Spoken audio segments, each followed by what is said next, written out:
అసలే సబ్స్క్రైబర్లు లేరురా మొర్రా నేను బాధపడుతుంటే, ఏదో ఒక వీడియోకి ఇద్దరు ముగ్గురు చేసుకుంటారు. హమ్మయ్య! పోన్లే సబ్స్క్రైబర్లు పెరిగినియిరా బాబు అని ఆనందపడే లోపు, మళ్ళీ ఎవరో ఒకరు అన్‌సబ్స్క్రైబ్ చేసేసుకుంటారు.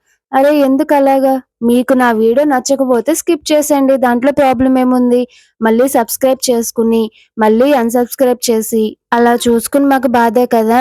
2, 3 గంటలు కష్టపడి తీసే వీడియోని 2, 3 నిమిషాల్లో ఎడిట్ చేసి పెట్టడం అంటే అది మామూలు విషయం కాదు కదా! అది యూట్యూబ్ రన్ చేసే ప్రతి ఒక్కరికి తెలిసిందే ఆ బాధేంటో. మరి మీరేమంటారు ఫ్రెండ్స్? ఓకే. నేనైతే ఇక్కడ నూనె గాని, నెయ్యి గాని అసలు ఎటువంటి ఆయిలు వాడకుండా కూడా నేనొక హెల్తీ బ్రేక్‌ఫాస్ట్ ప్రిపేర్ చేశాను. అదేంటో నేను మీకొకసారి ప్రాసెస్ చెప్తాను. ఈ బ్రేక్‌ఫాస్ట్ చేయాలంటే ఒకరోజు ముందు నుంచే ప్రిపరేషన్ ఉండాలనమాట. నేను మార్నింగు ఒక కప్పు రాగులు, అలాగే ఒక కప్పు మినపప్పు, హాఫ్ కప్పు బియ్యం, హాఫ్ కప్పు సగ్గుబియ్యం కలిపి నానబెట్టుకున్నాను.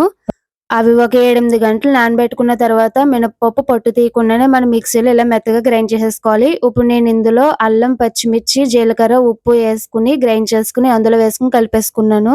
ఈ పిండనేది మనకి పులుస్తేనే బావుంటుంది. అందుకనే నేను దీన్ని ప్రిపేర్ చేసేసుకొని పొద్దున్నకి నేను బయట మూత పెట్టేసుకొని ఉంచుకున్నాను.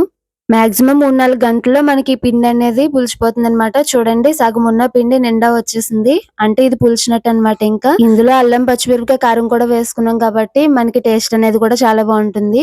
ఇప్పుడు ఈ పిండిని ఒకసారి బాగా కలిపేసుకొని మనం పెనం వేడెక్కిన తర్వాత ఒక 2 గరిటెలు పిండి వేసుకొని మనం కొంచెం ఒత్తుగా దీన్ని ఒత్తుకుంటే అసలు ఎటువంటి నూనె కూడా అవసరం లేకుండానే మనకొచ్చేస్తుందనమాట. చూడండి మనకి ఇలాగ బబుల్స్ కింద వచ్చి గుంటలు పడినప్పుడే మనకి పిండి పులిచిందని అర్థమైపోతుంది కదా! చూడండి నేను ఏ నూనె వేయకుండానే అట్టు తిరిగేస్తున్నాను. చాలా వచ్చింది. అలాగే చాలా సాఫ్ట్‌గా కూడా వచ్చినియి. అసలు నూనె లేకుండా ఇలాంటివన్నీ నాన్ స్టిక్ పెనం మీద వస్తాయనుకున్నాను. కానీ ఏ పెనం మీదైనా సరే వచ్చేస్తున్నాయి. ఇంకేముంది మనకి హెల్తీగా బండ దోసలైతే రెడీ అయిపోయినియి. దీంట్లో కారప్పొడి నంచుకొని తింటే చాలా బావుంటుంది. మీరు కూడా ఇలా ట్రై చేసి మీకు ఇది ఎలా వచ్చిందో నాకు కింద కామెంట్ సెక్షన్‌లో కామెంట్ చేయండి. చూడండి జేబురుమాలు మడత పెట్టినంత ఈజీగా మడత పడిపోతుంది. చాలా సాఫ్ట్‌గా అలాగే పైన చాలా క్రిస్పీగా ఉంటుంది. టేస్ట్ అయితే మాత్రం చాలా బావుంటుంది.